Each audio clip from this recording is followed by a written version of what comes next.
Assalamualaikum warahmatullahi wabarakatuh. Saya Tessa Aksafana Arindita, NIM 035. Di sini saya akan menjawab pertanyaan dari penanya wajib, yaitu Mbak Zuniananda Maharani dengan NIM 031. Pertanyaannya seperti ini, apakah bank syariah yang ada di Indonesia sudah sesuai dengan tujuan yang telah disebutkan pada makalah halaman 7? Dan apakah sistem bagi hasil juga beroperasi secara baik pada bank syariah di Indonesia? Nah, jawabannya seperti ini. Indonesia sendiri merupakan negara dengan populasi pemeluk agama Islam terbesar di dunia.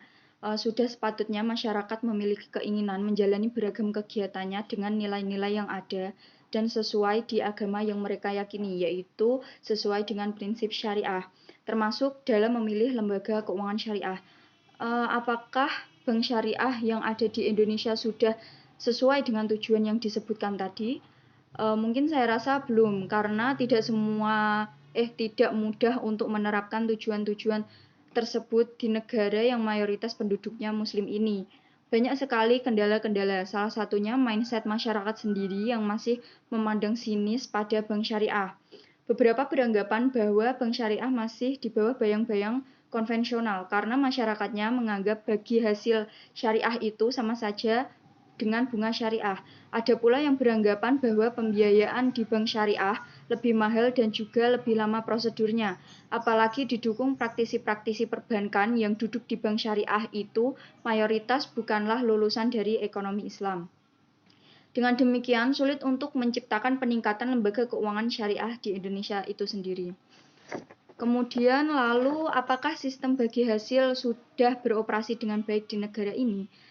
Menurut saya itu juga masih belum. Sebagai contoh penerapannya itu misalnya akad mudharabah di bank syariah dan dalam praktiknya mengharuskan ada jaminan kepada bank syariah. Sistem bagi hasil menggunakan sistem revenue sharing di mana biaya seperti biaya tenaga kerja, admin, penyusutan, dan biaya operasional lainnya itu tidak dibebankan bersama, melainkan dibebankan hanya kepada pengelola saja. Keuntungan pengelola diperoleh dari pendapatan laba kotor dikurangi biaya dikali presentase bagi hasilnya. Sedangkan keuntungan pemodal diperoleh dari pendapatan laba kotor dikali presentase bagi hasilnya saja. Praktik tersebut menyalahi aturan syariah di mana yang dijadikan patokan dalam adalah prinsip profit and loss sharing, bukan sekedar revenue sharing saja. Kemudian yang selanjutnya itu ada pertanyaan dari penanya wajib, yaitu Mbak Nabila Oktavia dengan NIM 033.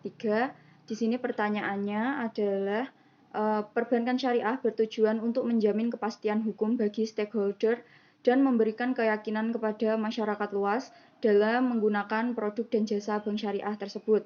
Lalu pertanyaannya, bagaimana cara bank syariah meyakini masyarakat agar tertarik pada bank syariah? Nah, di sini jawabannya ada 5, yaitu yang pertama, menjaga pelaksanaan prinsip-prinsip syariah. Bank syariah sangat perlu untuk terus menjaga prinsip-prinsip syariah dalam kegiatannya. Prinsip tersebut adalah adanya larangan maisir, gharar, dan riba. Jika bank syariah menerapkan prinsip tersebut, maka kepercayaan masyarakat akan terus bertambah.